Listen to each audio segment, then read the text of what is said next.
Happening, everybody. Shooting this in my Jeep. On the way home, I just saw Violent Nature. I just pulled in my driveway. I want to review this tonight while it's still fresh in my mind and kind of hit on this movie a little bit.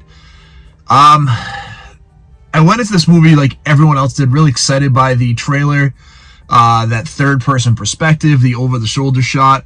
If you saw any of like the reviews or talking points, you heard people talking about like it's a throwback slasher. It's like Friday the 13th. And so I want to just take a couple minutes to talk about what this movie is and what this movie isn't. So I went and saw this movie tonight, the Friday of the opening night, probably a 3/4 full theater. The movie is strange, man. It gets right into the movie, just jumps right into the story. You hear a bunch of teens, young adults, right, that are out in this area in the woods, kind of think of any Friday the 13th setup, and they find this locket.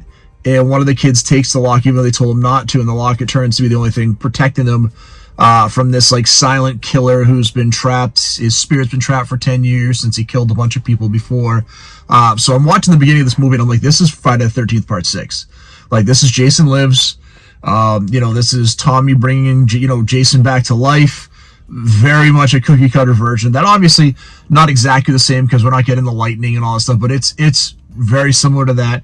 And then the killer's up, and we're following his perspective behind him. Now, as I'm watching this, the best I could think of is I had very much a video game perspective. And that's what, at the end of the day, this movie reminds me of like really stilted dialogue. A third-person perspective, like think like Dead Space perspective that you're seeing behind the whole point of view is behind the killer. Total Friday the 13th vibes from like the kill perspective. And then like the Terrifier / Mortal Kombat vibes is like the kills are just so over the top. There's a few really good kills in the movie. You'll hear there's a yoga kill you'll hear a lot about. There's a kill that's using like some heavy equipment that's pretty interesting. There's a couple that are just nasty. It's very violent. Like I said, it's very much a Terrifier movie. And when I was watching, I'm like, is it Terrifier 1 or Terrifier 2 levels of violence? And I think it's more Terrifier 2 because, man, the movie's it's a weirdly paced movie. It's got, like, nothing happens, or, like, the killer's out in the middle of like, I know we're in the woods, but he's very visible. Like, he's not hiding or trying to hide, yet people don't see him when he's, like, 10 feet away.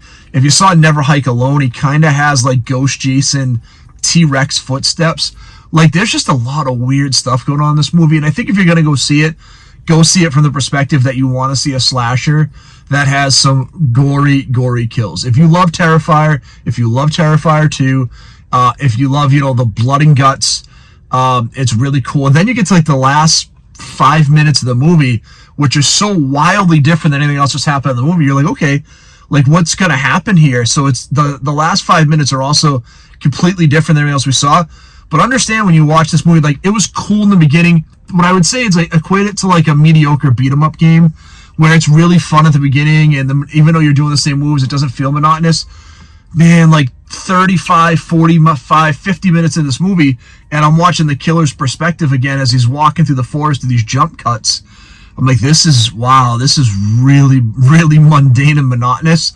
And it's crazy because I've seen a lot of reviews saying this movie's really fun.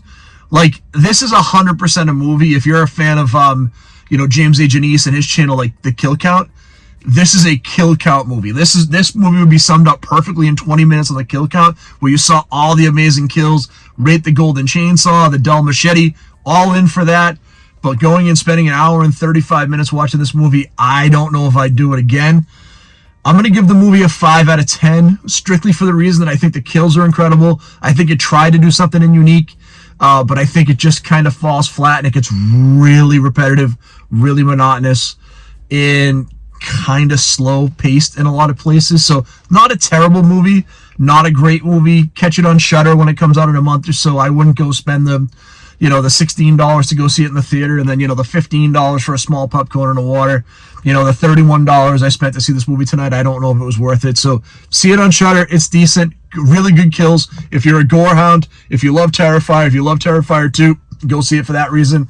If you're just a slasher fan and you want to see a cool throwback slasher, I don't know if this is it for you. I don't really enjoy it as much as you could.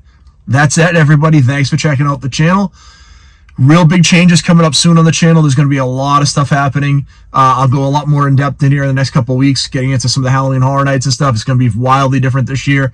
But we appreciate you all. Stay scary. Hit that like and subscribe if you haven't, and we'll talk to you soon. Thanks.